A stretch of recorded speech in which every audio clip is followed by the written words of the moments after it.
ஒரு ஊரில் ஒரு மன்னர் இருந்தார். அந்த ஊரில் அடிக்கடி சேவல் சண்டை நடக்கிறது வழக்கம். அரண்மனையில் ஒரு ஆள் இருந்தான். மன்னருக்காக அவன் ஒரு சேவல் வாங்கிட்டு வந்தான். சண்டை போடுறதுக்காக அந்த சேவலை தயார் பண்ணிகிட்டு இருந்தான். கொஞ்ச நாள் ஆச்சு. மன்னர் அந்த ஆளை கூப்பிட்டார். என்னப்பா சேவல் தயாராகிட்டுதா அப்படின்னு கேட்டார். இன்னும் அது தயாராகல மன்னா, இன்னும் வளரல, அதுக்கான தகுதி இன்னும் அதுக்கு வரல அப்படின்னா. எதனால் அப்படி சொல்கிறேன்னாரு. கோபம் ரொம்ப கடுமையாக இருக்குது அப்படின்னா. சரி அப்படின்னு விட்டுட்டார். மறுபடியும் கொஞ்ச நாள் ஆச்சு. இப்போ எப்படி நிலைமை, சேவல் தயாரா அப்படின்னார். இன்னும் இல்லை அரசே, மற்ற சேவல் எங்கேயாவது கூவுற சத்தம் கேட்டால் உடனே இது பரபரப்பாயிடுது. பக்கத்தில் ஒரு சேவலின் நிழலை கண்டா கூட இது பரபரப்பாயிடுது அப்படின்னா. சரி இன்னும் கொஞ்ச நாள் ஆகட்டும்னு விட்டுட்டார். கொஞ்ச நாள் ஆச்சு. இப்போ மறுபடியும் விசாரித்தார். இன்னும் நம்ம சேவலுக்கு அந்த தகுதி வரலமன்னா, போராட்ட உணர்வு அதுக்கு இன்னும் இருந்துக்கிட்டு தான் இருக்குது. உள்ளே மெதுவாக தான் எரிய ஆரம்பிச்சிருக்குது போராட்ட உணர்வு. அப்படி இருக்கக்கூடாது, அது பற்றி எரிய வேண்டாமா அப்படின்னா. இன்னும் கொஞ்ச நாள் ஆச்சு. இப்போ எப்படின்னு கேட்டார். இப்போ அவன் சொன்னான், மன்னா கிட்டத்தட்ட அது போருக்கு தயாராகிட்டுது அப்படின்னு நினைக்கிறேன்னா. எதனால் அப்படி சொல்கிற அப்படின்னு கேட்டார். மற்ற சேவலின் குரலை கேட்டால் அது அசைகிறதே இல்லை, ஒரு பொம்மை மாதிரி ஆகிடுது. அதுக்கு உள்ள ஒரு நுட்பமான விழிப்புணர்வு வந்துட்டுது. அதனால் அது அமைதியாக இருக்குது, மௌனமாக இருக்குது. இனிமேல் அதுக்கு இணையான சேவலே கிடையாது. வெற்றி பெற அது போராட வேண்டிய அவசியமே இல்லை.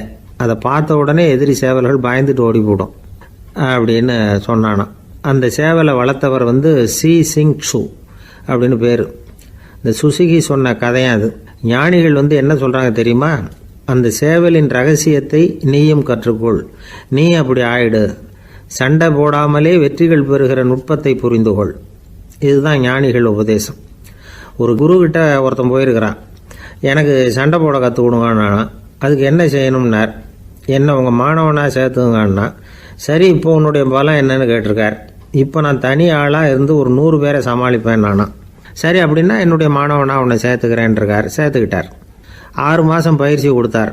அதுக்கப்புறம் இவனை கூப்பிட்டு கேட்டார், இப்போ உன்னுடைய திறமை எவ்வளவுன்னு. இப்போ நான் தனி ஆளாக இருந்து ஒரு 50 பேரை சமாளிப்பேன் நானா.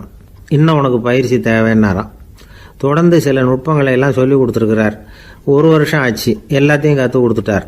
அப்புறம் கூப்பிட்டு கேட்டார், இப்போ உன்னுடைய திறமை எப்படிப்பா, எதிரிகள் எத்தனை பேரை உன்னால் சமாளிக்க முடியும்னாராம். அவன் சொன்னான், ஐயா எதிரிகளின் பலம் என்னங்கிறத புரிஞ்சிக்காம அதை நான் சொல்ல முடியாதுன்னு நானும். இனிமேல் உனக்கு பயிற்சி தேவையில்லை, போயிட்டு வான்னு அனுப்பி வச்சுட்டாரான். ஒரு உண்மையை நாம் புரிஞ்சுக்கணும். அதாவது அடிக்கிறதுக்கு நமக்கு துணிச்சல் தேவையில்லை, அடிக்காமல் இருக்கிறதுக்கு தான் துணிச்சல் தேவை. அடித்தா திருப்பி அடிக்கிறவன் மன உறுதி உள்ளவன் இல்லை, அடித்தா திருப்பி அடிக்காமல் இருக்கிறான் பாருங்க, அவன் தான் மன உறுதி உள்ளவன். ஒருத்தன் தலை தெறிக்க வேகமாக ஓடிக்கிட்டு இருந்தான். நான் எங்கடா ஓடுற அப்படின்னா, எதுக்கு வந்தவன், ஒரு சண்டையை நிறுத்தத்தான் இப்படி ஓடுறேன் அப்படின்ட்டுருக்கான். யாருக்கும் சண்டை, எனக்கும் இன்னொரு ஆளுக்கும் சண்டை அப்படின்னு நானும் அவன்.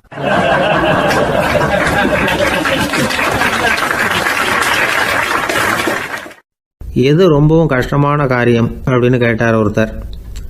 ஒருத்தருக்கு ஒருத்தர் சண்டை போடாமல் இருக்கிறது தான் ரொம்ப கஷ்டமான காரியம் அப்படின்னு தோணுது. ஒரு நாட்டுக்கும் இன்னொரு நாட்டுக்கும் சண்டை, நாட்டுக்குள்ளேயே ஒரு குரூப்புக்கும் இன்னொரு குரூப்புக்கும் சண்டை. ஏன் சண்டை போட்டுக்கிறீங்கன்னு கேட்டு பாருங்கள். நாங்கள் சமாதானத்துக்காக தான் சண்டை போட்டுக்கிறோம் அப்படிம்பாங்க. வாழறதுக்காக பிறந்த மனுஷன் லட்சியத்துக்காக உயிரை விட தயார் அப்படின்னு சொல்லிகிட்டு இருப்பான். அப்படி உயிரை விடுறவங்கள நாமளும் பாராட்டுவோம். ஆனால் ஒன்றுமில்லாத விஷயங்களுக்கெல்லாம் சண்டை போடுறவங்களெல்லாம், அப்படிப்பட்டவங்களையும் சரி உயிரை விடுறவங்களையும் சரி என்னென்னு சொல்கிறது, யுத்தங்களாலேயும் சண்டைகளாலேயும் நாம் அடையிறது என்னங்கிறது ஒரு பக்கம் இருக்கட்டும், இழக்கிறது என்ன தெரியுமா, ஏராளமான உயிர்கள். ரத்தம் சிந்துறதுக்கு நான் தயார் அப்படின்னு மார்தட்டி சொல்லலாம். ஆனால் ரத்தம் சிந்தினா உயிர் காத்துக்கிட்டு இருக்க தயார் இல்லை. அதாவது உயிர் நமக்காக காத்துக்கிட்டு இருக்க தயார் இல்லை. இழக்கிற ரத்தத்தை ஈடுகட்டினா தான் உயிரை காப்பாற்ற முடியும். அதனால் இது சம்மந்தமாக ஆராய்ச்சி செய்கிற கட்டாயம் ஏற்பட்டு போச்சு. அதோட விளைவாக புதுசாக ஒன்றை கண்டுபிடிச்சிருக்கிறாங்க.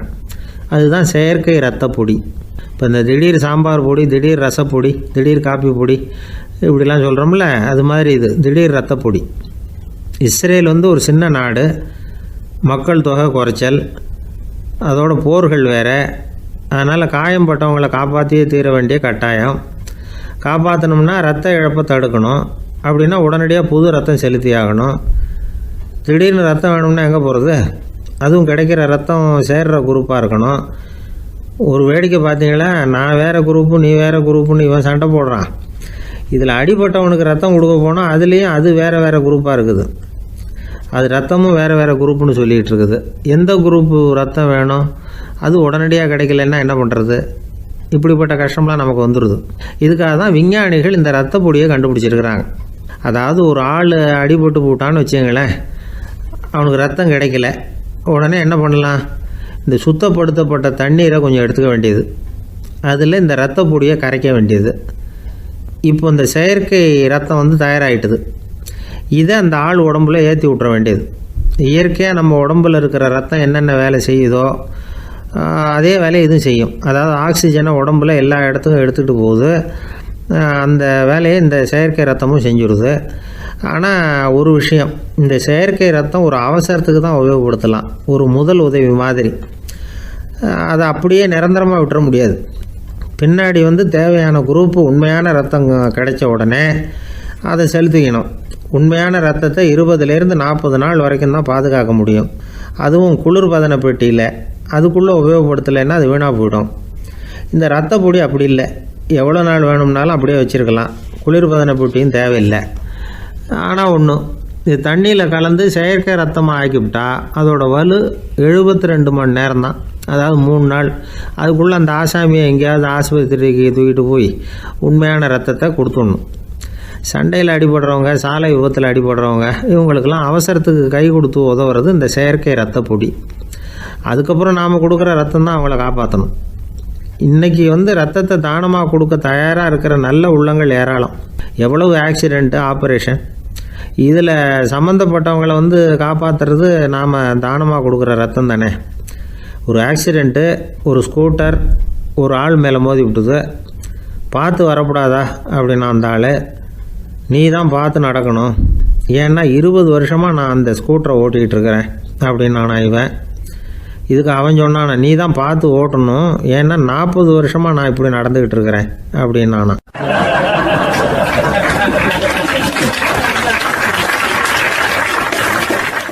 ஒருத்தர் அவசரமாக போய்கிட்டு இருந்தார். எங்கே போய்கிட்டு இருக்கீங்க அப்படின்னு கேட்டார் ஒரு பெரியவர். கடைக்கு போகிறேன் சார், சாமான் வாங்கிறதுக்கு அப்படின்னார். அங்கே போகிறதுக்கு முன்னாடி தெரிஞ்சிக்க வேண்டியதெல்லாம் தெரிஞ்சுக்கிட்டீங்களா அப்படின்னு கேட்டார் பெரியவர். கடைக்கு போய் காசை கொடுத்து ஒரு பொருளை வாங்கிட்டு வரப்போகிறோம், இதில் தெரிஞ்சிக்க வேண்டியது என்ன இருக்குது அப்படின்னார் அலட்சியமாக. இப்போ அந்த பெரியவர் பேச ஆரம்பித்தார். இந்த உலகத்தில் எந்த ஒரு செயலில் இறங்குறப்போவும் நாம் நல்லா ஆலோசனை பண்ண வேண்டிய விஷயம் 5 அப்படின்னார். உதாரணமாக, ஒருத்தன் கடைக்கு போய் ஏதோ ஒரு பொருளை வாங்கிட்டு வர போகிறான்னு வச்சுக்கோங்களேன். அப்போ கூட அவன் வந்து 5 விஷயங்களை பற்றி தெரிஞ்சுக்க வேண்டியிருக்குது அப்படிங்கிறார் அவர். முதல்ல அந்த பொருள் எப்படிப்பட்டது அப்படிங்கிறத தெரிஞ்சுக்கணும். 2வதாக தன்னை பற்றியும் தெரிஞ்சுக்கணும். அப்போ தான் அந்த பொருள் தனக்கு தேவையா இல்லையா அப்படிங்கிறத புரிஞ்சுக்க முடியும். 3வதாக தெரிஞ்சுக்க வேண்டியது ஒன்று இருக்குது. அது என்னன்னா, அந்த பொருளை அடையறதுக்கு வழி என்ன அப்படிங்கிறது தெரிஞ்சுக்கணும். அதாவது எவ்வளவு பணம் கொடுத்தா அது கிடைக்கும், இது மாதிரியான விஷயங்கள். 4வதாக அந்த பொருளை அடையிறது மூலமாக நாம் அடையக்கூடிய பயன் என்ன அப்படிங்கிறதையும் உணரணும். 5வது, அந்த பொருளை அடையிறதுல இருக்கக்கூடிய தடை எது அப்படிங்கிறதையும் நாம் தெரிஞ்சுக்கணும். பெரியவர் பேசுறது ஏதோ தத்துவம் மாதிரி தெரியுது இல்லையா? தத்துவம் தான். அதாவது இப்படி உலகியல் வாழ்க்கையில் சின்ன சின்ன விஷயங்கள்லேயே நாம் 5 விஷயங்களை தெரிஞ்சுக்க வேண்டி இருக்குது. அது ரொம்ப அவசியமாக இருக்குது. பேரின்ப நிலைன்னு சொல்கிறாங்கல்ல, அது மாதிரி பெரிய சமாச்சாரங்கள்லேயும் இந்த 5 விஷயங்களை நாம் தெரிஞ்சுக்க வேண்டியிருக்குது. அதுக்கு பேர் என்னன்னா அர்த்த பஞ்சகம். வைணவ சமயத்தில் அர்த்த பஞ்சகம்ங்கிறது ரொம்ப பெரிய விஷயம். கடைக்கு போகிறது மாதிரி கடவுளை பார்க்க போகிறப்போ நாம் 5 விஷயங்களை தெரிஞ்சுக்கணுமா. முதல்ல பரம்பொருள் அப்படிங்கிறது என்ன, அதோட தன்மைகள் என்ன, இதை தெரிஞ்சுக்கணும். இதுக்கு பேர் என்னன்னா பரமாத்ம ஸ்வரூபம் அப்படின்னு பேர். 2வது, நாம யாரு, நம்மோட தன்மை என்ன அப்படிங்கிறத தெரிஞ்சுக்கணும். நான் யாருன்னு எனக்கே தெரியலங்கிறப்போ இதை நான் சொல்கிறேன்னு இது என்னுடையதுன்னு சொல்கிறது தப்பு தானே. அப்புறம் 3வது விஷயம், பரம்பொருளை நாம் அடையிறதுக்கு வழி எது, இதை தெரிஞ்சுக்கணும். இது வந்து உபாய ஸ்வரூபம் அப்படின்னு பேர். 4வது விஷயம், நாம் அடைய வேண்டிய பயன்கள் என்ன அப்படிங்கிறது தெரிஞ்சுக்கிறது. இதுக்கு புருஷார்த்தம் அப்படின்னு பேர். 5வது, அந்த பயனை அடைய விடாமல் தடுக்கிற தடைகள் யாவை அப்படிங்கிறது தெரிஞ்சுக்கிறது. இது விரோதி ஸ்வரூபம். இதைத்தான் தடையியல் அப்படின்னு சொல்றாங்க.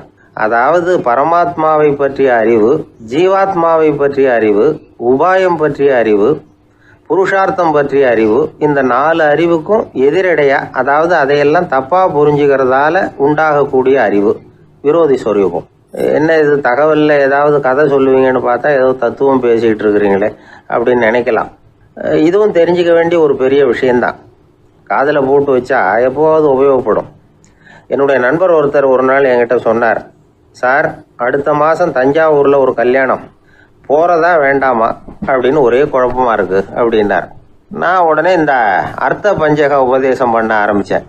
அவர் எல்லாத்தையும் பொறுமையாக கேட்டுவிட்டு, சரி சார், நான் போகிறதுன்னு முடிவு பண்ணிவிட்டேன்னார். எப்படி இந்த முடிவுக்கு வந்தீங்க அப்படின்னு கேட்டேன். அவர் சொன்னார், சார், அந்த 2வது பாயிண்ட் ஒன்று சொன்னீங்களே, அதை புரிஞ்சுக்கிட்டதுக்கு அப்புறம்தான் இந்த முடிவுக்கு வந்தேன் அப்படின்னார்.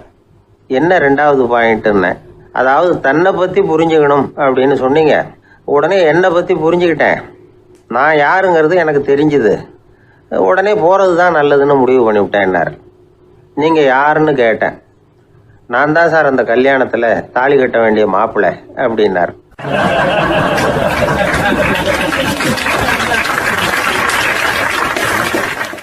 பிரம்மத்தை அறிந்தவன் பிரம்மமாகிறான் அப்படின்னு ஒரு பெரியவர் பேசினார் ஒரு கோவிலில். தைத்திரிய உபனிஷத்து அப்படி சொல்லுதான்.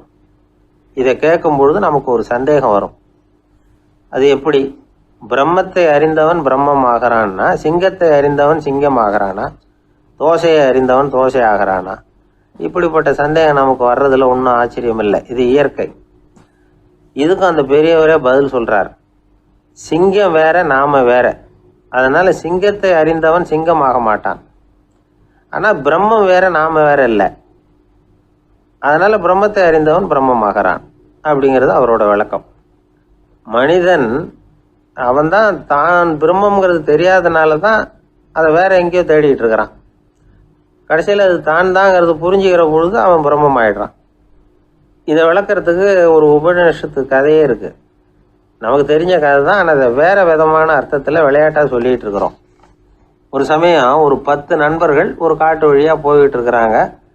குறுக்க ஒரு நதி, அதை கடந்து அடுத்த பக்கம் போகணும். எல்லாரும் ஒரு வழியாக கடந்து அடுத்த கரைக்கு போய் சேர்ந்துட்டாங்க. அங்கே போய் சேர்ந்ததுக்கு அப்புறம் எல்லாரும் பத்திரமா சேர்ந்துட்டோமா அப்படின்னு தெரிஞ்சுக்கிறதுக்காக எண்ணி பார்க்குறான் அந்த கூட்டத்து தலைவன். அவங்க மொத்தம் 10 பேர். ஆனால் இவன் எண்ணி பார்க்குறப்போ 9 தான் வருது. ஏன்னா அவன் தன்னை விட்டுவிட்டான். எதிரில் நிற்கிறவங்கள மட்டுமே எண்றான். ஐயோ 10வது ஆள் எங்கேங்கிறான், பதறான். சரி நீ இரு, நான் எண்ணி பார்க்குறேன்னு சொல்லிவிட்டு இன்னொருத்தன் எண்றான். அவனும் தன்னை விட்டுட்டு எண்றான். 9 தான் வருது. எல்லாரும் கொய்யோ முறையோன்னு கத்த ஆரம்பிச்சிட்டாங்க.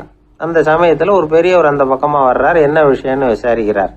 10வது ஆள் 6 அடிச்சுட்டு போட்டுது அப்படின்னு சொல்லி இவங்க அழறாங்க. சரி அழாதீங்க அப்படின்னு சொல்லி அந்த தலைவனை பார்த்து இப்படி வாங்குறார். வர்றான். இப்போ எனக்கு முன்னாடி ஒரு தரம் எண்ணு பார்க்கலாம்ங்கிறார். 1 2 3ன்னு ஆரம்பித்து 9ல் முடிக்கிறான். உடனே பெரியவர், நீ தான் அந்த 10வது ஆள் அப்படிங்கிறார். இது உண்மை. நாம தான் அது. நாம தான் நம்மளை வேற எங்கேயோ தேடிட்டு இருக்கிறோம். நாம எங்கேயோ தேடிட்டு இருக்கிறோமே, அந்த பிரம்மம் நாம தான். இப்படி ஒரு பெரிய உண்மையை விளக்கிறதுக்காக தான் அப்படி ஒரு கதை சொல்லப்பட்டது. ஆனால் அதை நாம் வேற விதமாக வேடிக்கையாக உபயோகப்படுத்திக்கிட்டு இருக்கிறோம். எப்படி தெரியுமா? ஒரு ஆத்தங்கரையில் ஒரு 10 பேர் முழிச்சுக்கிட்டே நின்றுக்கிட்டு இருந்தாங்களாம். அந்த பக்கமாக வந்த ஒருத்தன், ஏன் இப்படி முழிச்சுக்கிட்டு நிற்கிறீங்கன்னு கேட்டிருக்கிறான். எங்களுக்கு நீச்சல் தெரியாது, நாங்கள்லாம் அடுத்த கரைக்கு போய் சேரணும் அப்படின்னு நாங்களாம். சரி நான் கொண்டுட்டு போய் விடுறேன். எல்லாரும் அக்கறைக்கு போய் சேர்ந்த உடனே ஆளுக்கு ₹1 வீதமாக மொத்தம் ₹10 எனக்கு கொடுக்கணும் அப்படின்ட்டுருக்கான் இவன். சரின்னு ஒத்துக்கிட்டாங்க. இவன் ஒவ்வொருத்தராக கையை பிடிச்சி மெதுவாக ஆற்றுல இறக்கி அழைச்சிட்டு போயிட்டான். 9 பேரை கரை சேர்த்துட்டான். 10வது ஆள் பாதி ஆற்றுல போயிட்டு இருக்கிறப்போ திடீர்னு வெள்ளம் வந்துட்டுது. புடி நழுவி போச்சு. கையை விட்டுட்டான். வெள்ளம் அடிச்சுட்டு போட்டுது. அழைச்சிட்டு வந்தவன் நீச்சல் அடித்து தடுமாறி கரைக்கு சேர்ந்துட்டான். கரையில் இருந்தவங்களுக்கு இந்த விஷயம் தெரியாது. இருந்தாலும் இவன் உடம்பு பூரா நனைஞ்சி கொஞ்சம் அதிகமாக மூச்சு வாங்க நின்றுக்கிட்டு இருந்தானா, ஏன் இப்படி மூச்சு வாங்குது, என்ன விஷயம் அப்படின்னு கேட்டாங்களாம். அதுக்கு இவன் கொஞ்சமா அலட்டிக்காம சொன்னானா, வேற ஒண்ணும் இல்ல, நீங்க கொடுக்க வேண்டிய 10 ரூபாயில 1 ரூபா குறைஞ்சு போச்சு, அவ்வளவுதான் அப்படின்னானா.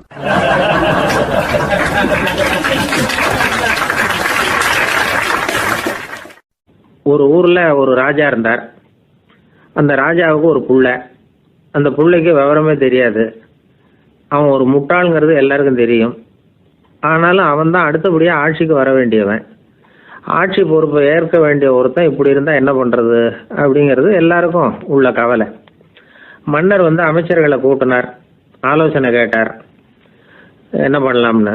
இவனை இன்னொரு நாட்டு பல்கலைக்கழகத்துக்கு அனுப்பி பார்க்கலாம், அங்க போய் படிச்சுட்டு வரட்டும், நிறைய படிச்சுட்டு நல்ல ஞானத்தோட திரும்பி வரட்டும், அதுக்கப்புறம் பார்த்துக்கலாம் அப்படிங்கிறது அவங்க சொன்ன ஆலோசனை. மன்னருக்கும் அது சரின்னு தோணுச்சு. மகனை வெளி தேசத்துக்கு அனுப்பி வச்சார். இவனும் போனான், ஒரு பல்கலைக்கழகத்தில் சேர்ந்தான், நிறைய படித்தான். அதுக்கப்புறம் தந்தைக்கு ஒரு கடிதம் எழுதினான். தந்தையே, நான் நிறைய படிச்சுட்டேன், இனிமேல் நாடு திரும்பலாம்னு நினைக்கிறேன் அப்படின்னு எழுதினான். மன்னருக்கு ரொம்ப மகிழ்ச்சி, அதாவது புள்ள படிச்சுட்டான் அப்படிங்கிற ஆனந்தம். உடனே பையன் திரும்பி வர்றதுக்கு ஏற்பாடு பண்ணார். இளவரசன் நாடு திரும்பினான். அதை கொண்டாடுறதுக்காக அரண்மனையில் ஒரு பெரிய விருந்துக்கு ஏற்பாடு பண்ணியிருந்தாங்க. முக்கியமானவங்கள்லாம் அதில் கலந்துக்கிட்டாங்க. அந்த விருந்துக்கு முனிவர் ஒருத்தரும் வந்திருந்தார். அவர் இளவரசன் கிட்ட போய் உட்காந்து விசாரிக்கிறார். என்னப்பா, எப்படி படிச்சிருக்கிற அப்படின்னு கேட்டார். நிறைய படிச்சுட்டு வந்திருக்கிறேங்க அப்படின்னா. அவன் என்னெல்லாம் படிச்ச அப்படின்னாரான். எல்லாத்தையும் விவரமா சொல்லியிருக்கிறான். அவன் அப்படி சொல்லிட்டு இருக்கும் பொழுதே முனிவர் என்ன பண்ணார், தன்னுடைய மோதிரத்தை கழட்டி உள்ளங்கையில வச்சு அப்படியே மூடிக்கிட்டாரான். அப்படியே கையை நீட்டி அவன் முன்னாடி காட்டினார். இந்த பாருப்பா, என் கைக்குள்ள என்ன இருக்கு சொல்லு பார்க்கலாம் அப்படின்னாரான். இளவரசன் ஒரு கணம் யோசிச்சான். அதுக்கப்புறம் உங்க கைக்குள்ள இருக்கிறது வட்டமான ஒரு பொருள், நடுவுல ஒரு துளை இருக்கும் அப்படின்னானா. முனிவர் திகைச்சு போட்டார். பையன் பெரிய அறிவாளி ஆயிட்டான் போல இருக்க அப்படின்னு நினைச்சுட்டார். அதுக்கப்புறம் கேட்டார், சரி, என் கையில் இருக்கிறது வட்டமான பொருள், நடுவுல துளை இருக்குங்கிறத சொல்லிவிட்டேன், அதோட பேர் என்ன, அதை சொல்லு அப்படின்னாராம். இளவரசன் கொஞ்சம் யோசனை பண்ணியிருக்கான். அப்புறம் சொன்னானா, முனிவரே, நான் படிச்ச விஞ்ஞானம் உங்களுக்கு பதில் சொல்றதுக்கு உதவல, இருந்தாலும் பதில் சொல்றேன், அது ஒரு வண்டி சக்கரம் அப்படின்னானா. இப்பதான் முனிவர் யோசிச்சாராம்.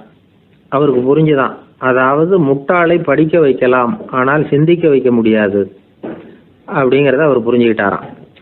தகவல் அறிவு ஞானமாகாது அப்படிங்கிறார் ஓஷோ. ஏன்னா தகவல்கள் மாறுதலை ஏற்படுத்துறது இல்லை, ஆனால் ஞானம்ங்கிறது மாறுதலால் உண்டாகக்கூடிய ஒன்று.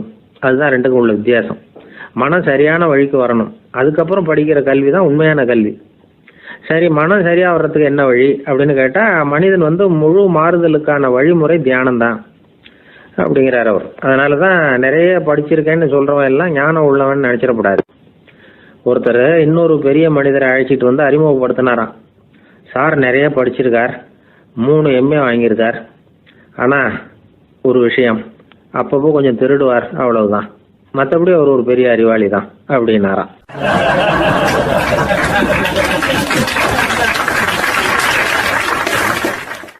21ஆம் வருஷம் செப்டம்பர் மாதம் 22ஆம் தேதி மதுரை மேலமாசி வீதியில் உள்ள ஒரு வீடு. அங்கே அன்னைக்கு நடந்த ஒரு அற்புத நிகழ்ச்சி பின்னாடி உலக மக்களை எல்லாம் ஆச்சரியப்பட வச்சுது. இந்திய வரலாற்றிலேயே அது ஒரு முக்கியமான நிகழ்ச்சி. உலக மக்கள் கவனமெல்லாம் காந்திஜியின் பக்கம் திரும்புறதுக்கு காரணமாக இருந்த நிகழ்ச்சி அது. கதர் துணி பிரச்சாரத்துக்காக காந்திஜி மதுரைக்கு வந்திருந்தார். சென்னை துணி வணிகர் சங்கத்தின் துணைத் தலைவர் ஒருத்தர் இருந்தார், ராம்ஜி கல்யாண் சேட்ஜி. அவருடைய வீடு மதுரை மேலமாசி வீதியில் இருந்தது. அந்த வீட்டில் தான் காந்திஜி தங்கியிருந்தார். அப்போது வயலுக்கு போகிற உழவர்கள்லாம் சின்ன சின்ன துண்டை இடுப்பில் கட்டிக்கிட்டு கலப்பையை தூக்கிக்கிட்டு தெருவில் நடந்து போகிறத கவனித்தார். ஏற்கனவே சேலத்துக்கு தெற்க பல பகுதிகளில் ஆண்களும் பெண்களும் அரைகுறை ஆடைகளோடு உழைச்சிக்கிட்டு இருக்கிறத கண்ணால் கண்டிருக்கிறார் அவர். இந்தியரின் சராசரி உடை இவ்வளவு தான் அப்படிங்கிறத புரிஞ்சுக்கிட்டார். மனசை இன்னும் பண்ணியிருக்குது. ராத்திரி பூரா அதை பற்றியே யோசனை. 22/9/21 வியாழக்கிழமை காலையில் காந்திஜி எழுந்திருக்கிறார். அவர் கூட தங்கியிருந்தவங்களையெல்லாம் பார்த்து சொன்னார், இன்னையிலிருந்து அறையில் முழு அகல துண்டு தான் கட்டுவேன், குளிர் அதிகமாக உள்ள காலங்களில் மட்டும் போர்வை ஒன்றும் உபயோகப்படுத்துவேன், மற்றபடி மேலங்கியோ குல்லாவோ எதுவும் போட்டுக்க மாட்டேன். தற்காலிகமாக இந்த ஏற்பாட்டை 1 மாதத்துக்கு ஏற்றுக்குவேன், அதுக்கு பிறகு உசிதம் போல எண்ணி பார்த்து முடிவு பண்ணுவேன் அப்படின்னார். அவருடைய குரல் உறுதியாக இருந்துதான். உடனே செயலில் இறங்கினார். தம்முடைய 10 முழ வேட்டி, மேலங்கி, உள் சட்டை, குல்லா எல்லாத்தையும் களைஞ்சார். வேட்டியிலிருந்து ஒரு 4 முழ துணியை எடுத்துக்கிட்டார். இதுக்கு உதவி செஞ்சவர் அன்னைக்கு விருதுநகரில் பிரபல தொண்டராக இருந்த பழனிக்குமார பிள்ளை. வெட்டி எடுத்த துண்டை நீள வாக்கில் ரெட்டையாக மடித்தார். அதை இடுப்பில் துண்டு மாதிரி கட்டிக்கிட்டார். தலையில் சின்ன உச்சி குடுமி, அறையில் சின்ன துண்டு. அண்ணல் காந்தி ஆண்டி கோலத்தில் காட்சி அளிக்கிறார். கூட இருந்தவங்களை பார்த்து காரைக்குடிக்கு புறப்படலாமே அப்படின்னார். அவர் நண்பர்களும் சீடர்களும் திகைச்சு போய் நிற்கிறாங்க. இந்த விரதம் நிரந்தரமாக ஆயிடுமோங்கிற பயம் அவங்களுக்கு. எப்படியோ இந்த விவரம் ராஜாஜிக்கும் அன்னைக்கு பிரபலமாக விளங்கின தேசபக்தர் டாக்டர் டிஎஸ்எஸ் ராஜனுக்கும் எட்டுச்சு. உடனே 2 பேரும் ஓடி வந்தாங்க. வேண்டாமே இந்த கோலம் அப்படின்னாங்க. காந்திஜி தன்னுடைய முடிவில் உறுதியாக இருந்தார். ராஜாஜி என்னென்னமோ வாதமெல்லாம் பண்ணி பார்த்தார். உங்களுடைய வாதத்துக்கு என்னால் பதில் சொல்ல முடியல, இருந்தாலும் நான் செய்கிறது தான் சரிங்கிறதுல எனக்கு சந்தேகம் இல்லை. இன்னைக்கு அதிகாலை 3 மணி இருக்கும். நான் ஓரளவு விழிச்சுக்கிட்டேன். அதாவது உறக்கமும் விழிப்புமா இருந்த நிலையில எனக்கு இந்த எண்ணம் உண்டாச்சு. இது என்னுடைய அந்தராத்மாவின் ஆணை, அதை என்னால் மீற முடியாது அப்படின்னு சொல்லிவிட்டாராம் காந்திஜி. கதர் பிரச்சாரத்துக்காக காரைக்குடிக்கு கிளம்பினார். வாசல்ல 4 மோட்டார் வண்டிகள் காத்துக்கிட்டு இருந்தது. வீதியில் 2 பக்கமும் ஜனங்கள். காந்திஜி இடுப்பு துணியோட மோட்டார் வண்டியில ஏறினார். நண்பர்களும் சீடர்களும் மக்களும் உடல் சிலிர்க்க அந்த காட்சியை பார்க்குறாங்க. மோட்டார் வண்டி நகர ஆரம்பிக்குது. எப்பேற்பட்ட காட்சி அது! சுக்கநாத பெருமானியே கூலி ஆளாக்கிய அப்படி ஆக்கி மண் சுமக்க வச்ச மதுரை இல்லையா, அந்த மதுரை தான் காந்திஜி துறவி கோலம் கொள்றதுக்கும் காரணமாக இருந்திருக்குது. இது இன்னைக்கு எத்தனை பேருக்கு தெரியும்? ஒரு தடவை காந்திஜி நேருவும் சுற்றுப்பயணம் செஞ்சாங்களாம். ஒரு இடத்துல நடந்து போயிட்டு இருக்கிறாங்க. குறுக்க ஒரு வாய்க்கால். நேரு என்ன பண்ணார் தெரியுமா? தன்னுடைய இளமை துடிப்பை காட்டுறதுக்காக கொஞ்சம் தூரம் பின்னாடி போய் அங்கேருந்து வேகமாக ஓடி வந்து அந்த வாய்க்காலை தாண்டினாராம். காந்திஜி அப்படி பண்ணலை. பக்கத்தில் இருந்த பாலம் வழியாக அந்த வாய்க்காலை கடந்து வந்தார். நேரு காந்திஜியை பார்த்து சிரிச்சுக்கிட்டே, என்ன மாதிரி நீங்களும் தாண்டி இருக்கலாமே அப்படின்னாராம். அதுக்கு காந்திஜி சிரிச்சுக்கிட்டே சொன்னாராம், 2 அடி முன்னேறதுக்காக 5 அடி பின்னாடி போறதா அப்படின்னாராம்.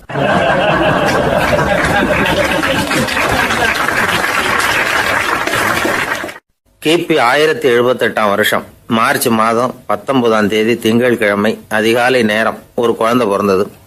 எங்க தெரியுமா?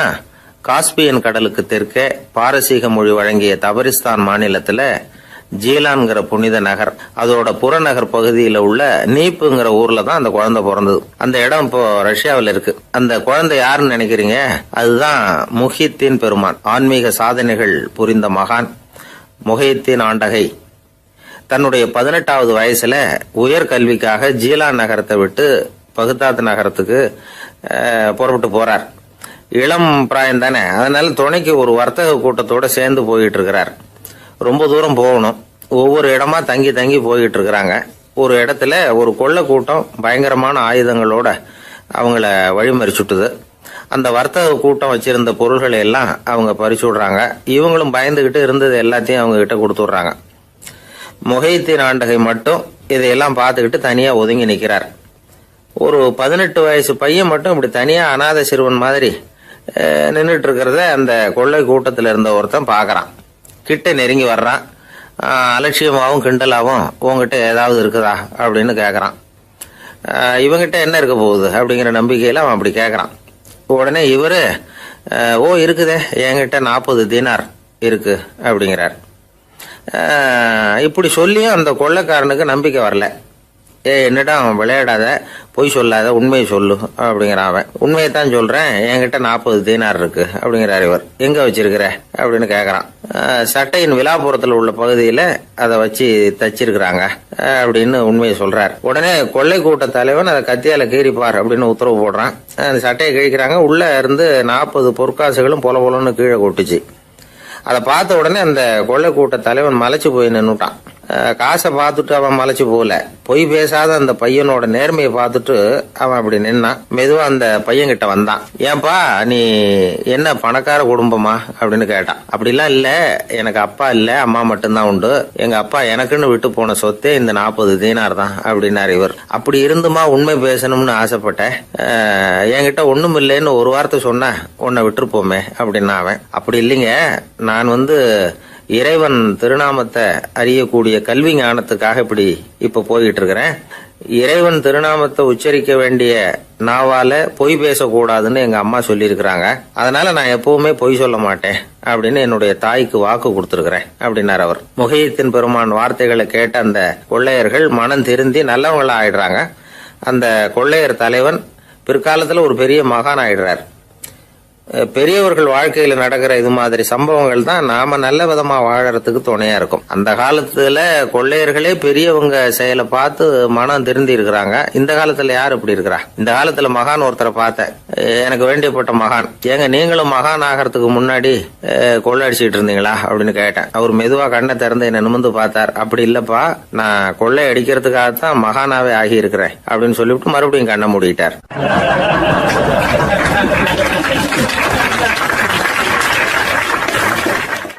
ஒரு காலத்தில் பிரஷ்யா அப்படின்னு ஒரு தேசம் இருந்தது. இப்போ ஜெர்மனி இருக்குல்ல, இதோட பெரும்பகுதி ஒரு காலத்தில் பிரஷ்யாங்கிற பேரில் இருந்தது. அப்போ அதுக்கு அரசராக இருந்தவர் மகா ஃப்ரெடரிக், அதாவது ஃப்ரெடரிக் தி கிரேட் அப்படின்னு சொல்லுவாங்க. அந்த ராஜாவுக்கு ஒரு சந்தேகம், நாம் பல வகையான வரிகளை விதித்து வசூல் பண்ணுறோம், அப்படி பண்ணி வருமானம் குறைஞ்சிக்கிட்டே போகுதே, இதுக்கு என்ன காரணமாக இருக்கும்? இதுதான் அவருக்கு ஏற்பட்ட சந்தேகம். ஒரு சமயம் அந்த அரசர் தம்முடைய அமைச்சர்களையும் பிரபுக்களையும் தளபதிகளையும் கூப்பிட்டு ஒரு விருந்து வச்சார். விருந்து முடிஞ்சதும் அவங்கள பார்த்து இந்த சந்தேகத்தை கேட்டார்.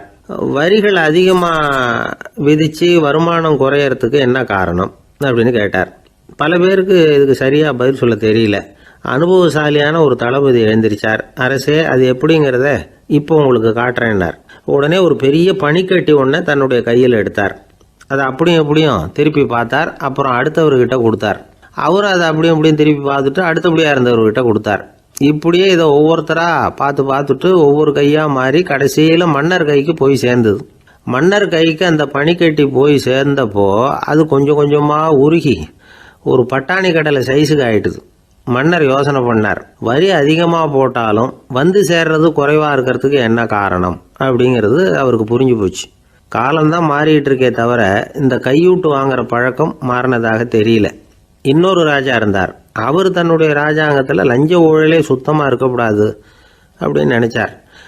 அவர்கிட்ட பல்வேறு துறைகளுக்கும் பொறுப்பாக இருந்த பல பேரும் ரொம்ப சுத்தமாகவும் நேர்மையாகவும் இருந்தாங்க. ஒரே ஒருத்தர் மட்டும் எல்லார்கிட்டையும் லஞ்சம் வாங்கிட்டே இருந்தார்.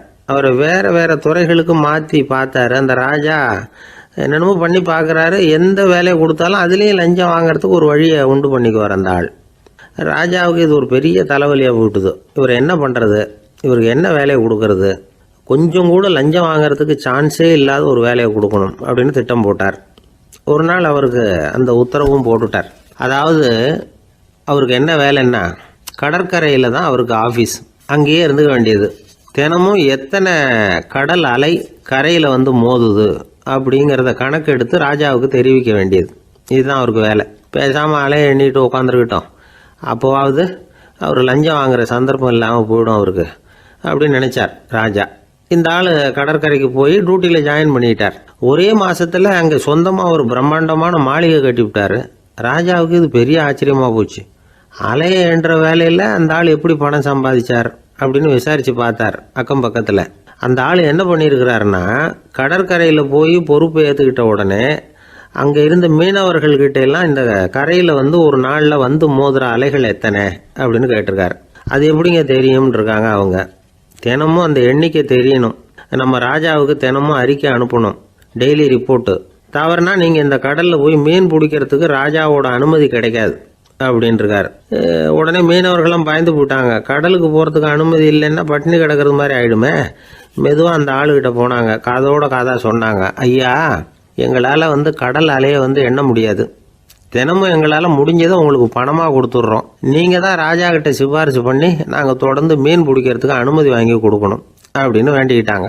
பணம் தினமும் வந்து சேர ஆரம்பிச்சுட்டுது. பதவியில் மற்ற பதவியோட இந்த பதவி எவ்வளவோ மேல் அப்படின்னு நினச்சிட்டான் அந்த ஆள். அது மட்டும் இல்லை, தயவு பண்ணி என்னை இந்த இடத்த விட்டு மாற்றி விடாதீங்க சார் அப்படின்னு வேற கேட்க ஆரம்பிச்சிட்டானா.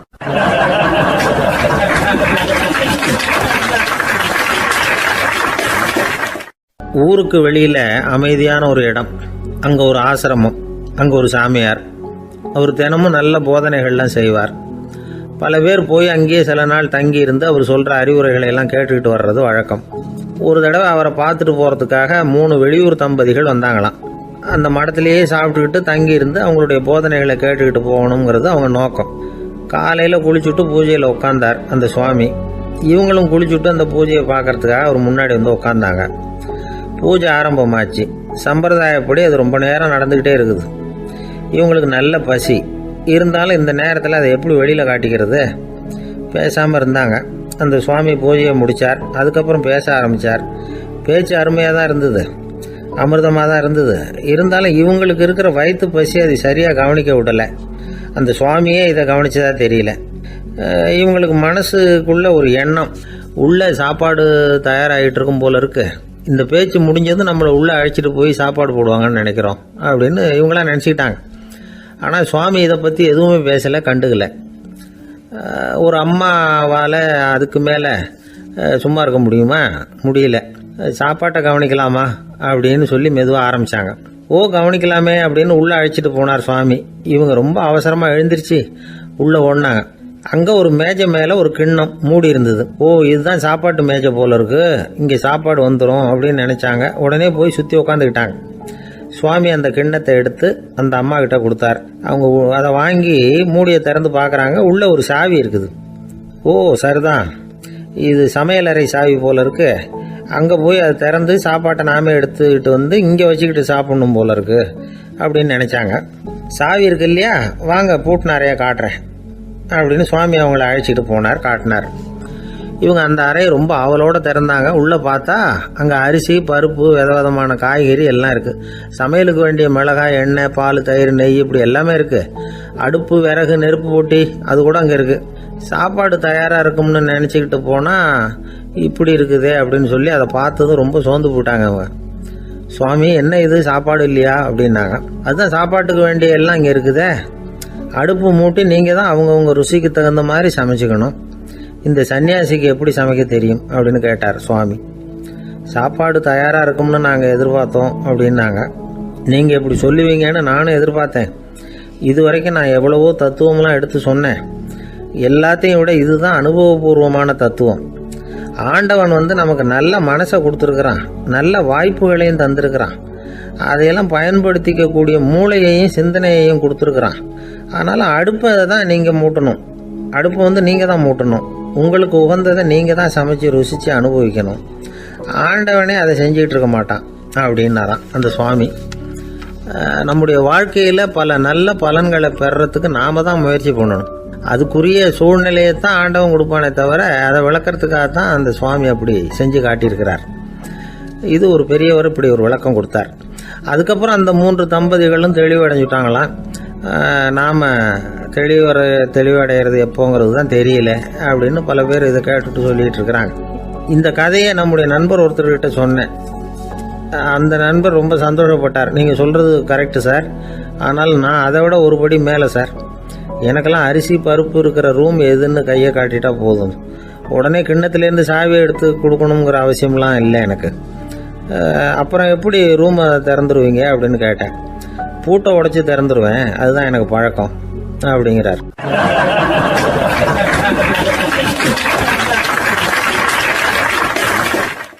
ஐயா, என்னுடைய நூல் வெளியீட்டு விழாவுக்கு அவசியம் நீங்கள் வரணும் அப்படின்னு கூப்பிட்டார் ஒருத்தர்.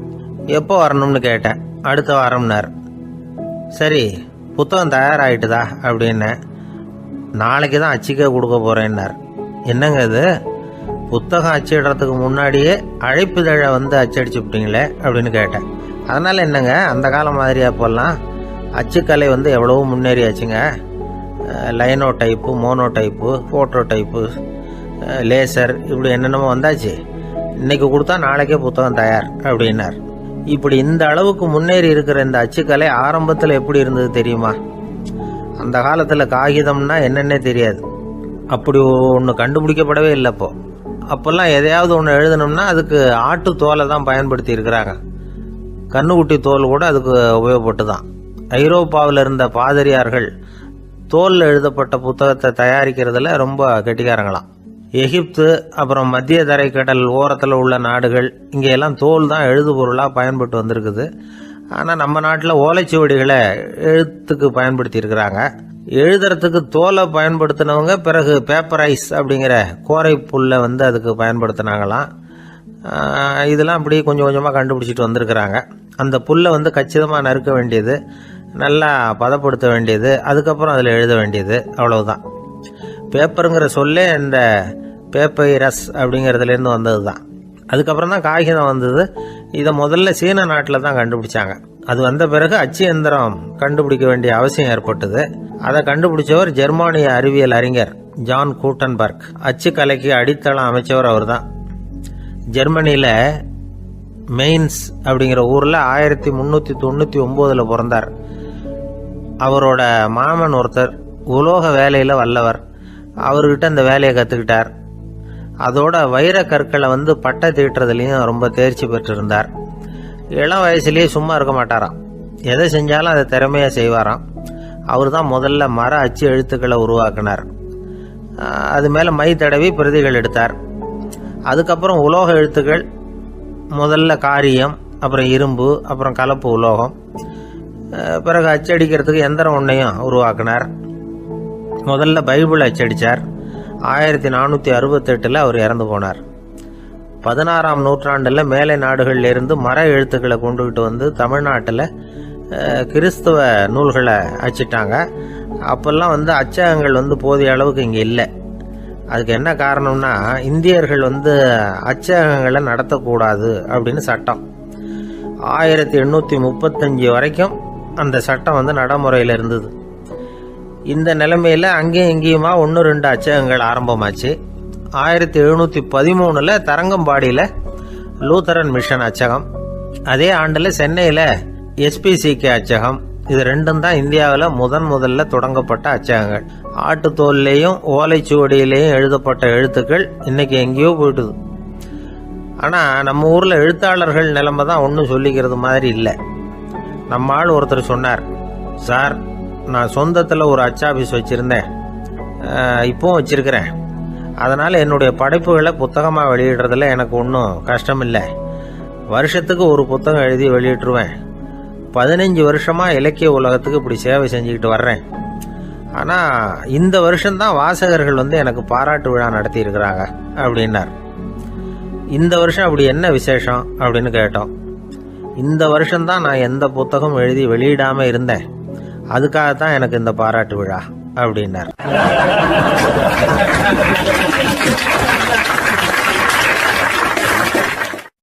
ஐயா, என்னுடைய நூல் வெளியீட்டு விழாவுக்கு அவசியம் நீங்கள் வரணும் அப்படின்னு கூப்பிட்டார் ஒருத்தர். எப்போ வரணும்னு கேட்டேன். அடுத்த வாரம்னார். சரி, புத்தகம் தயாராகிட்டுதா அப்படின்னு. நாளைக்கு தான் அச்சிக்க கொடுக்க போகிறேன்னார். என்னங்க இது, புத்தகம் அச்சிடுறதுக்கு முன்னாடியே அழைப்புதழை வந்து அச்சடிச்சுப்பிட்டீங்களே அப்படின்னு கேட்டேன். அதனால் என்னங்க, அந்த காலம் மாதிரியா போடலாம். அச்சுக்கலை வந்து எவ்வளவோ முன்னேறியாச்சுங்க. Linotype, monotype, phototype, laser, இப்படி என்னென்னமோ வந்தாச்சு.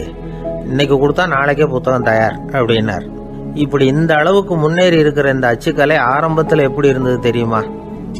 அந்த காலத்தில் காகிதம்னா என்னன்னே தெரியாது. அப்படி ஒன்று கண்டுபிடிக்கப்படவே இல்லை. அப்போல்லாம் எதையாவது ஒன்று எழுதணும்னா அதுக்கு ஆட்டு தோலை தான் பயன்படுத்தி இருக்கிறாங்க. கண்ணுக்குட்டி தோல் கூட அதுக்கு உபயோகப்பட்டு தான். ஐரோப்பாவில் இருந்த பாதிரியார்கள் தோலில் எழுதப்பட்ட புத்தகத்தை தயாரிக்கிறதுல ரொம்ப கெட்டிக்காரங்களாம். எகிப்து, அப்புறம் மத்திய தரைக்கடல் ஓரத்தில் உள்ள நாடுகள், இங்கெல்லாம் தோல் தான் எழுதுபொருளாக பயன்பட்டு வந்திருக்குது. ஆனால் நம்ம நாட்டில் ஓலைச்சுவடிகளை எழுத்துக்கு பயன்படுத்தி இருக்கிறாங்க. எழுதுறதுக்கு தோலை பயன்படுத்தினவங்க பிறகு பேப்பரைஸ் அப்படிங்கிற கோரை புல்லை வந்து அதுக்கு பயன்படுத்தினாங்களாம். இதெல்லாம் அப்படி கொஞ்சம் கொஞ்சமாக கண்டுபிடிச்சிட்டு வந்திருக்கிறாங்க. அந்த புல்லை வந்து கச்சிதமாக நறுக்க வேண்டியது, நல்லா பதப்படுத்த வேண்டியது, அதுக்கப்புறம் அதில் எழுத வேண்டியது, அவ்வளவுதான். பேப்பருங்கிற சொல்லே இந்த பேப்பைரஸ் அப்படிங்கிறதுலேருந்து வந்தது தான். அதுக்கப்புறம் தான் காகிதம் வந்தது. இதை முதல்ல சீன நாட்டில் தான் கண்டுபிடிச்சாங்க. அது வந்த பிறகு அச்சு எந்திரம் கண்டுபிடிக்க வேண்டிய அவசியம் ஏற்பட்டது. அதை கண்டுபிடிச்சவர் ஜெர்மானிய அறிவியல் அறிஞர் ஜான் கூட்டன்பர்க். அச்சு கலைக்கு அடித்தளம் அமைச்சவர் அவர் தான். ஜெர்மனியில் மெயின்ஸ் அப்படிங்கிற ஊரில் 1399 பிறந்தார். அவரோட மாமன் ஒருத்தர் உலோக வேலையில் வல்லவர். அவர்கிட்ட இந்த வேலையை கற்றுக்கிட்டார். அதோட வைர கற்களை வந்து பட்டை தீட்டுறதுலையும் ரொம்ப தேர்ச்சி பெற்றிருந்தார். இளம் வயசுலேயே சும்மா இருக்க மாட்டாராம். எதை செஞ்சாலும் அதை திறமையாக செய்வாராம். அவர் தான் முதல்ல மர அச்சு எழுத்துக்களை உருவாக்கினார். அது மேலே மை தடவி பிரதிகள் எடுத்தார். அதுக்கப்புறம் உலோக எழுத்துக்கள், முதல்ல காரியம், அப்புறம் இரும்பு, அப்புறம் கலப்பு உலோகம், பிறகு அச்சடிக்கிறதுக்கு எந்திரம் ஒன்றையும் உருவாக்கினார். முதல்ல பைபிள் அச்சடித்தார். 1468 அவர் இறந்து போனார்.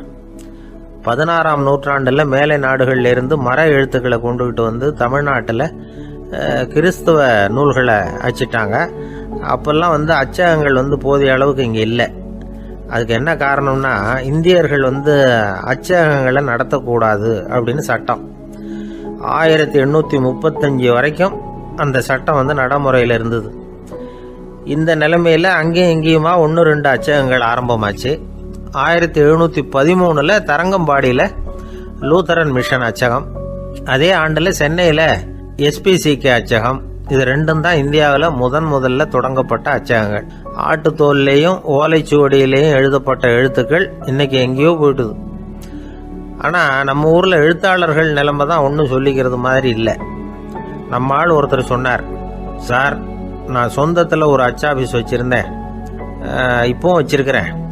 அதனால் என்னுடைய படைப்புகளை புத்தகமாக வெளியிடுறதுல எனக்கு ஒன்றும் கஷ்டம் இல்லை. வருஷத்துக்கு ஒரு புத்தகம் எழுதி வெளியிட்டுருவேன். 15 வருஷமாக இலக்கிய உலகத்துக்கு இப்படி சேவை செஞ்சுக்கிட்டு வர்றேன். ஆனால் இந்த வருஷம்தான் வாசகர்கள் எனக்கு பாராட்டு விழா நடத்தி இருக்கிறாங்க அப்படின்னார். இந்த வருஷம் அப்படி என்ன விசேஷம் அப்படின்னு கேட்டோம். இந்த வருஷம்தான் நான் எந்த புத்தகம் எழுதி வெளியிடாமல் இருந்தேன், அதுக்காகத்தான் எனக்கு இந்த பாராட்டு விழா அப்படின்னார்.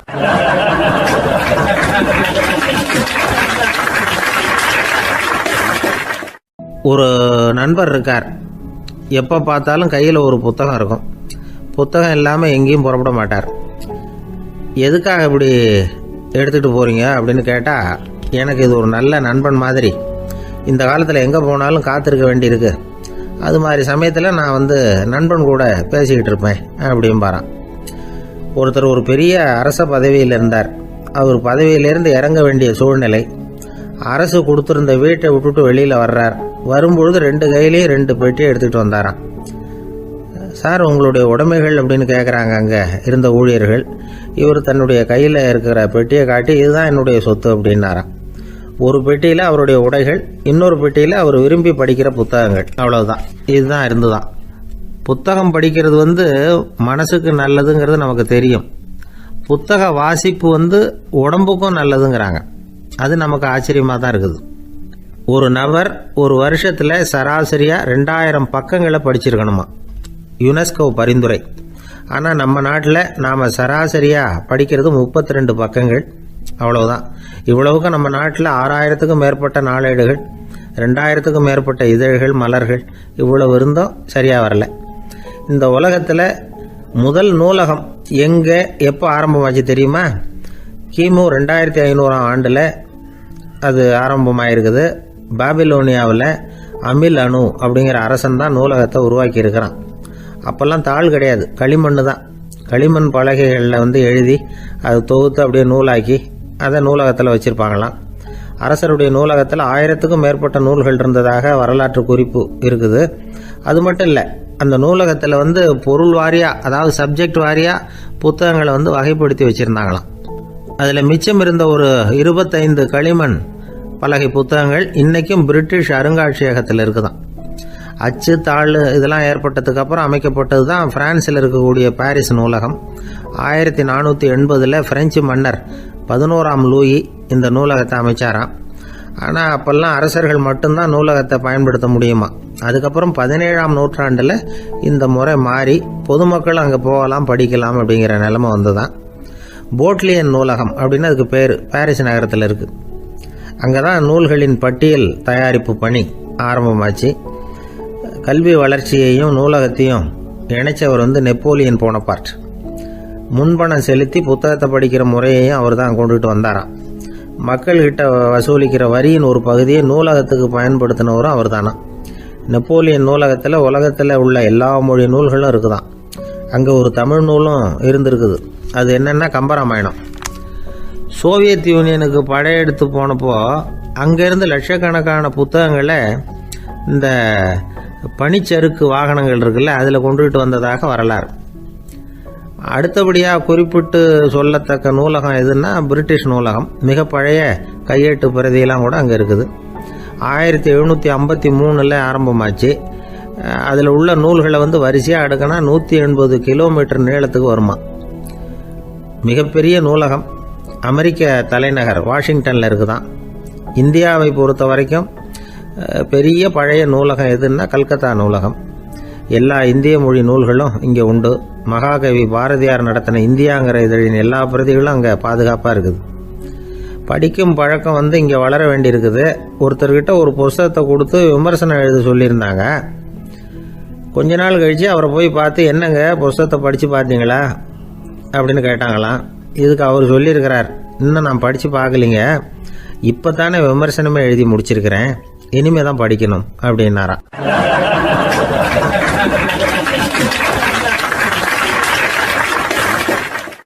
போய்கிட்டு இருந்தார். அவர் தோளில் ஒரு பெரிய துணி மூட்டை, அதை சுமந்துக்கிட்டு கடத்தெருவை நோக்கி அவர் போய்கிட்டு இருக்கிறார். வழியில் அவரை சந்திச்சார் உமர். அவர் கேட்டார், கலீஃபா அவர்களே, எங்கே புறப்பட்டுட்டீங்க அப்படின்னு கேட்டார். கலீஃபான்னா ஆட்சித்தலைவர்னு அர்த்தம். இதுக்கு அவர் சொன்னார், நான் துணி வணிகம் செய்கிறவன், அதனால துணி வியாபாரம் செய்கிறதுக்காக போயிட்டுருக்கிறேன்னார். நீங்கள் இப்போ இந்த நாட்டுக்கு ஆட்சித்தலைவர், ஆட்சி பொறுப்பில் இருக்கிறீங்க, நீங்கள் வியாபாரம் செய்ய போட்டால் அரசு பணிகளை செய்கிறது யாரு அப்படின்னு கேட்டார் அவர். நான் அரசு பணிகளை மட்டுமே செஞ்சுக்கிட்டு இருந்தா என் குடும்பத்தை காப்பாற்றுறது யாரு அப்படின்னு கேட்டார் அவர். இப்படி கேட்டவர் யார் தெரியுமா? அவர் தான் அபூபக்கர், இறை தூதர் முகமது அவர்களுக்கு பிறகு கலீஃபாவாக தேர்ந்தெடுக்கப்பட்டவர். அப்போலாம் ஆட்சி தலைவர்களுக்கு சம்பளம்னு எதுவும் கிடையாது.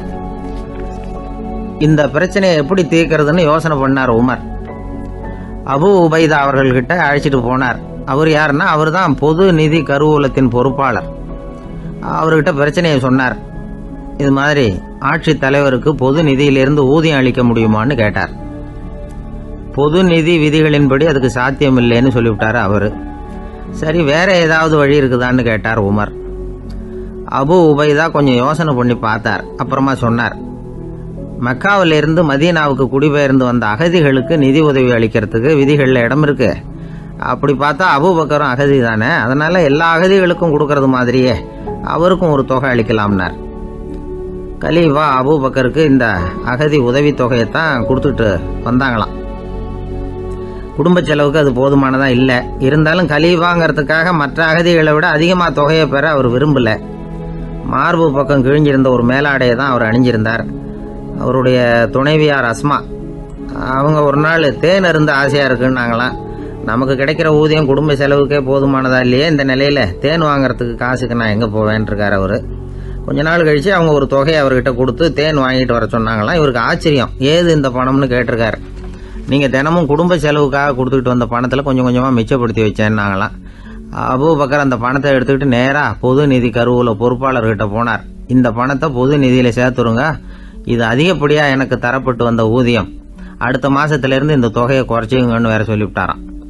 பசியை தணிக்க தேவையான அளவு உணவு, ஒரு ஜோடி உடை, இதை தவிர கூடுதலாக மக்கள் பொது நிதியிலிருந்து வாங்கிக்கிறதுக்கு என் குடும்பத்தாருக்கு உரிமை இல்லை அப்படின்னு சொல்லி கண்டிப்பாக சொல்லிவிட்டாராம். அவர் வாங்கிட்டு வந்த இந்த குறைந்த ஊதியம் கூட அவர் மனசை உறுத்திக்கிட்டே இருந்தது. கடைசி நேரம் அவர் தம்முடைய மகள் ஆயிஷா அவர்களை அழைச்சார். மகளே, இதுவரைக்கும் பொது நிதியிலிருந்து நான் வாங்கிட்டு வந்த தொகை என்னுடைய இதயத்தில் பாரமாக அழுத்திக்கிட்டு இருக்கு. என் தோட்டத்தை விற்று அதில் வர்ற பணத்திலிருந்து நான் இதுவரைக்கும் வாங்கிட்டு வந்த ஊதிய தொகையை கணக்கு போட்டு பொது நிதியில் சேர்த்துடு அப்படின்னாராம். பதவி ஏற்கிறதுக்கு முன்னாடி தன்கிட்ட இருந்ததை விட இப்போ கூடுதலாக என்ன சொத்து இருக்குன்னு பார்த்துருக்கார். ஒரு ஒட்டகம், ஒரு கோப்பை, ஒரு பணியாள்.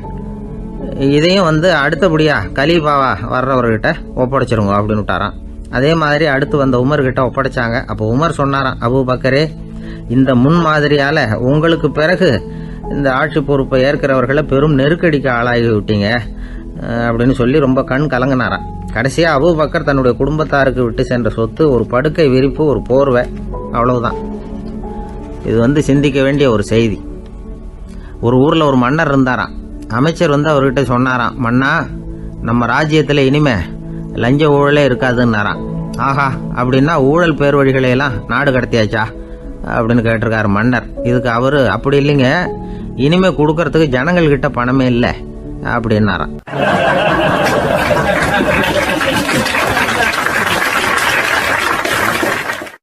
இந்த உலகத்தில் எவ்வளவோ உயிரினங்கள் இருக்கு, ஒவ்வொன்றும் ஒவ்வொரு விதமாக சண்டை போடுது. இப்போ 2 மாடு சண்டை போட்டுக்குதுன்னு வச்சுங்க, என்ன பண்ணும்? 2 முட்டிக்கும். அதுக்கு சண்டை போடுறதுக்கு ஆயுதமாக உபயோகப்படுறது அதோட கொம்பு. 2 சேவல் சண்டை போட்டுக்குதுன்னு வச்சுங்க, அதுக்கு ஆயுதமாக உபயோகப்படுறது அதோட கால் நகம். காலால் தான் அது ஒன்றோட ஒன்று சண்டை போட்டுக்கும். ஆனால் 2 மனுஷன் சண்டை போட்டுக்கிறான்னு வச்சுங்க, இவன் இன்னதை தான் ஆயுதமாக உபயோகப்படுத்துவான்னு குறிப்பிட்டு சொல்ல முடியாது. கல்லை எடுப்பான், கத்தி எடுப்பான், துப்பாக்கி எடுப்பான், என்ன வேணாலும் பண்ணுவான். வாயால் திட்டுவான், கையால் அடிப்பான், காலால் உதைப்பான், சகலகலா வல்லவன். விலங்குகள்லாம் பொதுவாக வாயை சாப்பிட்றதுக்கு மட்டும்தான் உபயோகப்படுத்துது. ஆனால் இவனுக்கு சாப்பிட்றதுக்கும் அதுதான், சாப்பிட்டு விட்டு திட்டுறதுக்கும் அதுதான். ஆனால் ஒரு விஷயத்தில் மட்டும் கெட்டிக்கிறேன். அதாவது நாம் சண்டை போட்டுக்கிட்டாலும் பரவாயில்லை, கோழிகள் சண்டை போடாமல் இருக்கணும் அப்படின்னு ஆசைப்படுறான். எதுக்காக? கோழிகள் சண்டை போடாமல் இருந்தால் நிறைய முட்டைகள் போடுமா, அதுக்காக தான் இந்த அக்கறை. கோழி பண்ணை வச்சிருக்கிறவங்களுக்கு இது ஒரு பெரிய பிரச்சனை. அதாவது பண்ணையில் இருக்கிற கோழிகளுக்குள்ளே அடிக்கடி சண்டை வந்துடும், அதனால் முட்டை உற்பத்தி குறைஞ்சிரும். சரி, இதுக்கு என்ன பண்ணுறது? பண்ணையில் போய் உட்காந்துக்கிட்டு தினமும் பஞ்சாயத்து பேசிகிட்டு இருக்க முடியுமா? அமெரிக்காவில் கோழி பண்ணை வச்சிருக்கிற ஒருத்தர் இதை பற்றி யோசனை பண்ணி பார்த்தாராம். ஒரு வழியையும் கண்டுபிடிச்சிருக்கார். கோழிக்கெல்லாம் மூக்கு கண்ணாடி மாட்டி விட்டுட்டோம்னா அது சண்டை போடுற குணம் குறைஞ்சிரும், முட்டை அதிகமாகிடும். அந்த கண்ணாடியில் உள்ள லென்ஸு சிவப்பு நிறத்தில் இருக்கணும், அவ்வளவுதான் அப்படின்னு அவர் கண்டுபிடிச்சாராம். இது ஏற்கனவே நடைமுறையில் கண்டுபிடிக்கப்பட்ட ஒரு விஷயம். ஆனால் எல்லா கோழிக்கும் சிவப்பு மூக்கு கண்ணாடி எப்படி மாட்டி விடுறது? அப்படியே மாட்டி விட்டாலும் அது நழுவாமல் இருக்கணுமே. இப்போ நாமெல்லாம் நடு விரலால் மூக்கு கண்ணாடி நடுவில் தொட்டு அப்படி ஸ்டைலாக சரி பண்ணிக்கிறோம், அது மாதிரி கோழி எப்படி சரி பண்ணிக்கும்? இதுதான் பிரச்சனை. இதுக்கு அவர் என்ன வழி கண்டுபிடிச்சாருன்னா, கோழிக்கெல்லாம் மூக்கு கண்ணாடிக்கு பதிலாக விழியொட்டு வில்லைகள், கான்டாக்ட் லென்ஸ், அதை பொருத்தி விட்டா என்ன அப்படின்னு யோசனை பண்ணார். அதே மாதிரி பண்ணார். அதே மாதிரி செஞ்சு பார்த்தார், வெற்றி. அதுக்கப்புறம் கோழியெல்லாம் சண்டை போட்டுக்கலையாம், சமாதான பிரியர்கள் ஆகிட்டு தான். கோழிகளுக்கு இயல்பாகவே சண்டை போடுற குணம் உண்டு. ஆனால் அதோட கண்ணுக்கு பார்க்குற பொருள்லாம் ரோஜா நிறத்துலையோ அல்லது இன்னும் சொல்ல போனால் அழுத்தமான சிவப்பு நிறத்துலையோ தெரிஞ்சதுன்னா சண்டை போடுற குணம் குறைஞ்சிருதான். அந்த சமயத்தில் அது அதிகமாகவும் முட்டையிட ஆரம்பிச்சுடுதான். அதே நேரத்தில் இறை எடுக்கிறத கூட குறைச்சிக்குதான். இது ஏன் இப்படி பண்ணுதுங்கிறது விஞ்ஞானிகளுக்கு இன்னமும் புரியலையா. எப்படியோ அமெரிக்க கோழிகள்லாம் கான்டாக்ட் லென்ஸ் பொருத்திக்க ஆரம்பித்தாச்சு. கோழி கழுத்தை பிடிச்சிக்கிட்டு ஒரு சில வினாடிகளில் அதை பொருத்தி போடுறாங்களாம். கோழியோட ஆயுள் பூரா அது அப்படியே இருக்குமா. பண்ணையில் முட்டை உற்பத்தி குறைஞ்சா இது மாதிரி விஞ்ஞானபூர்வமாக பரிகாரம் தேடுறது தான் நல்லது. நமக்கு வேண்டியப்பட்ட ஒருத்தர், அவர் ஒரு கோழி பண்ணை வச்சுருந்தார். அந்த பண்ணையில் பாதி கோழி திடீர்னு செத்து போச்சு. உடனே ஒரு கால்நடை மருத்துவர்கிட்ட போக வேண்டியது தானே, அங்கே போகல. உள்ளூரில் மந்திரம் பண்ணிகிட்டு இருந்த ஒரு சாமியார்கிட்ட போனார். அவர் காலில் விழுந்தார். சாமி, என் பண்ணையில் பாதி கோழி செத்து போட்டுதுன்னார். சாமியார் யோசனை பண்ணார். சரி, பண்ணையில் வாசப்படி கிழக்கு பக்கமாக வச்சுருக்கியா மேற்கு பக்கமாக வச்சுருக்கியான்னு கேட்டார். கிழக்கு பக்கமாக இருக்குன்னார் அவர். அதுதான் தப்பு, மேற்கு பக்கமாக அதை மாற்று சரியாக போடும்னாராம். அதே போல் இவர் போய் மாற்றிவிட்டார். அப்பவும் பாதி செத்து போச்சு. மறுபடியும் சொன்னார், சாமி மறுபடியும் பாதி கோழி செத்து போட்டுதேன்னார். சரி, கூரை எப்படி போட்டிருக்க, ஓடு போட்டிருக்கியா இல்லை கீத்து போட்டிருக்கியான்னார். ஓடு போட்டிருக்கேன்னாராம் அவர். அதுதான் தப்பு, அதை கீத்து போட்டுரு சரியாக போடும்னாராம். சரின்னு போய் அதையும் மாற்றி பார்த்தார். மறுபடியும் போயிட்டது, கோழி செத்து போச்சு. வந்தார், மறுபடியும் பாதி செத்து போச்சு சாமின்னு வந்தார். இவரும் யோசனையை மாற்றி மாற்றி சொல்லிகிட்டே இருக்கிறார். இப்படி அவரும் மாற்றி மாற்றி பார்த்தார். 6வது தடவையாக அவரை தேடிட்டு வந்தார். அந்த சமயத்தில் இவர் ரொம்ப தீவிரமாக யோசனை பண்ணி பார்த்துட்டு, அது சரிப்பா, நீ என்கிட்ட சளைக்காமல் வந்துக்கிட்டு இருக்கிற, நானும் யோசனை சொல்லிகிட்டு இருக்கேன். இப்போவும் உங்ககிட்ட சொல்கிறதுக்கு என்கிட்ட யோசனை நிறையா இருக்குது, ஆனால் சோதிக்கிறதுக்கு உங்ககிட்ட கோழி இல்லையே, என்ன பண்ணுறது அப்படின்னாராம் இவர்.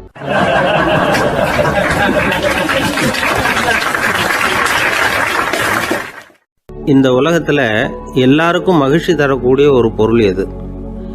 இது ஒரு முக்கியமான கேள்வி. இந்த கேள்விக்கு பொருத்தமான ஒரு பதிலை உங்களால் சொல்ல முடியுமா?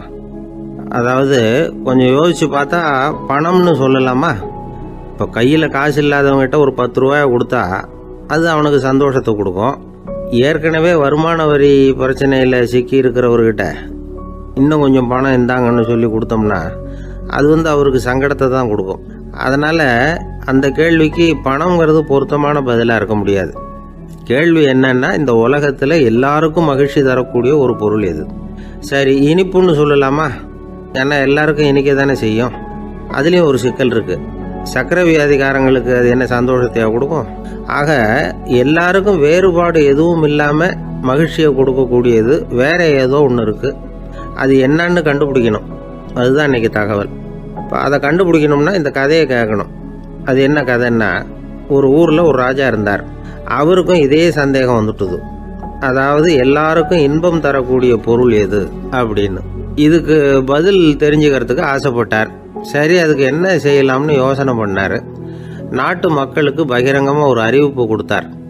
நம்ம நாட்டு மக்கள் இன்பம் தரக்கூடிய பொருள் எதுன்னு நினைக்கிறாங்களோ அதை கொண்டுகிட்டு வந்து அரண்மனையில் உள்ள கண்காட்சி மண்டபத்தில் வைக்கலாம். அப்படி அவங்க வைக்கிற பொருள்களில் எது எல்லாருக்கும் இன்பம் தரக்கூடியதாக இருக்குமோ அதை வச்சவருக்கு 1000 பொற்காசுகள் பரிசு அப்படின்னு அறிவிப்பு கொடுத்துட்டார். ஜனங்கள் இந்த அறிவிப்பை கேட்டாங்க. அதுக்கப்புறம் சும்மா இருப்பாங்களா? 1000 பொற்காசுன்னா சும்மாவா? அவங்க கையில் என்னென்ன கிடைச்சதோ அதையெல்லாம் கொண்டாந்து அரண்மனை காட்சி மண்டபத்தில் வச்சுட்டாங்க. அதுக்கப்புறமா ராஜா அங்கே வந்தார். ஒவ்வொன்றா பார்த்துக்கிட்டே வந்தார். முதல்ல ஒரு குயில் இருந்தது, இனிமையாக பாடக்கூடிய குயில். இந்த குயிலோட இன்னிசை எல்லாருக்கும் இன்பம் தரக்கூடியது தான். இருந்தாலும் காது கேட்காதவங்களுக்கு இந்த இசை எப்படி இன்பம் தர முடியும்? அதனால் இது சரியில்லைன்னு விட்டார். அடுத்தபடியாக போனார். அங்கே என்ன வச்சுருக்குறாங்கன்னு பார்த்தா ஒரு அழகான மயில் அங்கே தோகை விரித்து ஆடிக்கிட்டு இருக்குது. இந்த மயிலோட ஆட்டம் மனசுக்கு இன்பம் தரக்கூடியது தான். இருந்தாலும் பார்வை இல்லாதவங்க இந்த ஆட்டத்தை பார்த்து ரசிக்க முடியுமா? முடியாது. அதனால் இதுவும் சரியில்லை அப்படின்னு சொல்லிவிட்டார். அதுக்கு அடுத்தபடியாக போனார். பல வகையான இனிப்பு பண்டங்களை வச்சுருந்தாங்க. பார்த்தார், வயசானவங்களுக்கும் நோயாளிகளுக்கும் இது இன்பம் தராது, துன்பம் தான் கொடுக்கும் அப்படின்னார். இப்படி ஒவ்வொன்றா பார்த்துக்கிட்டே போகிறார். அழகான மலர்கள், கனிகள், ஓவியங்கள் எதுவுமே பொருத்தமாக தெரியல. சகல பேருக்கும் இன்பம் தரக்கூடிய வகையில் எதுவும் இல்லை. கடைசியாக வந்தார். அங்கே ஒரு களிமண் பொம்மை இருந்தது. அது என்ன பொம்மை தெரியுமா? பசியால் வாடி இருக்கிற ஒருத்தருக்கு ஒரு அம்மா இனிமையாக பேசிக்கிட்டு சோறு போடுறது மாதிரி அந்த பொம்மையை செஞ்சுருந்தாங்க. அதுக்கு கீழே அன்பு அப்படின்னு எழுதியிருந்ததுதான். ராஜா பளிச்சுன்னு ஒரு முடிவுக்கு வந்தார். அந்த பொம்மையை செஞ்ச சிற்பியை வரவழைச்சார், பரிசு கொடுத்தார். அன்பு ஒன்று தான் எல்லாருக்கும் இன்பம் அளிக்கக்கூடிய பொருள். காது கேட்காதவங்களும் அதை கேட்க முடியும், பார்வை இல்லாதவங்களும் அதை பார்க்க முடியும், குழந்தைகளும் அதை உணர முடியும் அப்படின்னு அதுக்கு விளக்கம் கொடுத்தார் அந்த மன்னர். இந்த உலகத்தில் எல்லாருக்கும் மகிழ்ச்சி தரக்கூடிய ஒரு பொருள் அன்பு தான். அதை புரிஞ்சுக்கிட்டு தான் சில கணவன்மார்கள் மனைவி பேரில் ரொம்ப அன்பை காட்டிக்கிறது வழக்கம். ஒரு வீட்டு வாசப்படி பக்கமாக மழைக்கு ஒதுங்கினார் ஒருத்தர். மழை தூரிக்கிட்டு இருந்தது, இருட்டு நேரம். அந்த வீட்டில் இருந்தவர், இன்னைக்கு ராத்திரி வேணும்னா இங்கேயே தங்கிட்டு காலையில் போங்க அப்படின்னார். உடனே இவர் சொன்னார், ரொம்ப நன்றிங்க, ஒரு 10 நிமிஷத்தில் இதை வந்துவிடுறேன் அப்படின்னு சொல்லிவிட்டு எங்கேயோ ஓடினார். 10 நிமிஷம் கழித்து திரும்பி வந்தார். ஆமாம், எங்கே போயிட்டு வந்தீங்கன்னு கேட்டார் வீட்டில் இருந்தவர். நேர